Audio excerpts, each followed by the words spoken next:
Today at the AC Wizard Academy, we're going to talk about fan motors. I have three fan motors here today. This is commonly called an X13 motor. This is an ECM, which is an electrically computated motor. This one is a permanent split capacitor motor. As the word said, split capacitor. It has to have a capacitor to start it on the start winding. And this is another ECM, or electrically computated motor. Now, one thing about these ECMs, okay, some of them have a wiring diagram and some do not. But they are very, very simple once you learn how to work with them. All right, let me back up. Let's go to this permanent split capacitor motor.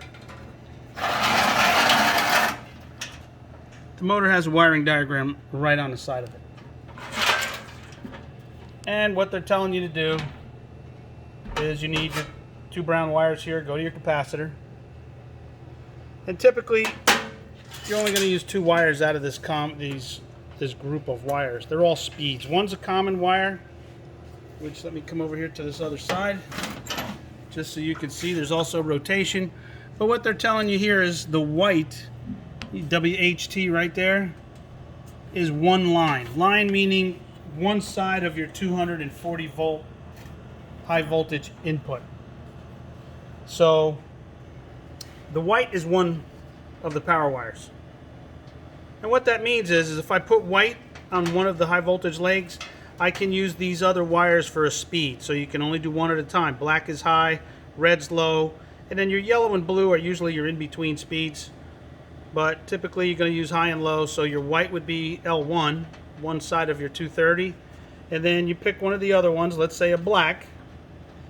This is where your 230 or 240 volts goes to these two legs, will power up this fan motor. Now, that's one way to go. If that's what's in the machine, you can replace it that way, that's fine. But now you have an alternative. ECM motors, according to the manufacturers, are supposed to be, I don't know, 30 to 40% more efficient. The difference is it has no fan relay. This motor needs a fan relay to turn the power on and off. An ECM, the fan relay is built into the motor itself. And this motor is actually DC, or direct current. Although you put alternating current into it, this is a DC motor. Now, over here, we can pull all these wires off so I can show you that there's one main, out of anything, one main thing to worry about in this motor. It's real simple. As long as you don't mix these up, you will have no problem with this motor. Alright, this motor has both high voltage and low voltage inside of it. Now, it's actually, let's see if we can make this a little easier to look at. Now you can see the terminals. Now, this motor, you don't want to do anything 1, 2, 3, 4, 5 that's high voltage. L and N are your 230 volt high voltage input. G is a ground. Now, this common has nothing to do with this motor, other than it's the common for the relays. These are speed relays. So the common is the common side of the little relays that are built into this ECM motor. You put 230 to whatever, 240 volts on L and N. That's your line 1. L is line 1 and N is line 2. G goes to ground. The common is the common 24 volts off the control transformer. If you put your common to your transformer on C, when your G terminal on your thermostat gets energized, whatever terminal you have that G wire on will be the speed the fan will run at. 1 being low speed, 5 being high speed. This is what typically happens though. Somebody will mix these up and they will put a high voltage wire on one of these speed taps. This motor is now no good. Throw it away. One time with high voltage on all those low voltage terminals, the motor is to be thrown away. It's not going to do anything.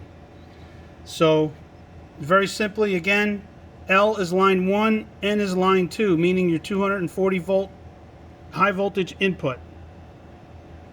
Common is the common to these control relays, and G is a ground. It's that simple. There's no mystery here. You don't need an extra relay. The fan relay is built in.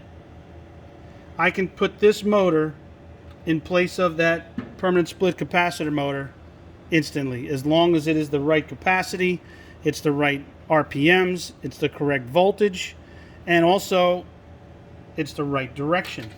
Some of these motors have an arrow on them. If you look at this one, you can see over here next to my finger, it's a double-headed arrow. What that means is that motor senses which way to go. As soon as it tries to come on, it'll go one direction and say, okay, I know there's no load there, I'm not pushing any air, and it will reverse rotation until it gets enough current to say, okay, that is the correct direction. So again, like I said, because of that double arrow, it tells you this motor is auto-reversing. These motors, these split capacitor motors, there's the arrow right under my finger.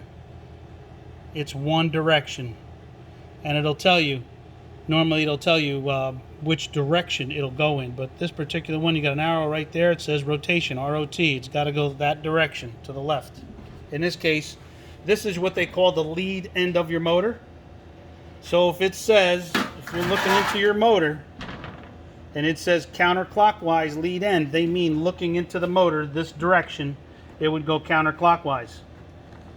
If the motor says counterclockwise shaft end, it means that you would be looking into the shaft and then it would go to the left. So it's very important to know, the correct motor goes back into the fan. If this is put in backwards or the wrong direction, it will not perform and your machine will most likely ice up, freeze up, and you won't get any airflow into the building or the home, whatever you're working on. And that's pretty much it. It's really that simple. Permanent split capacitor motor, you need L1, L2, and you need a relay to send that voltage to the motor. ECM motor, you need high voltage to terminals L and N. You need a ground wire to the G terminal. And then you need a common on the C terminal from your transformer. And then numbers 1, 2, 3, 4, and 5, you can pick your speeds of what you want the motor to run at. So that's pretty much it for this. Have any questions, let me know. Please share, like, and comment on our webpage. In addition, you can always email us at acwizardacademy@gmail.com. Thank you.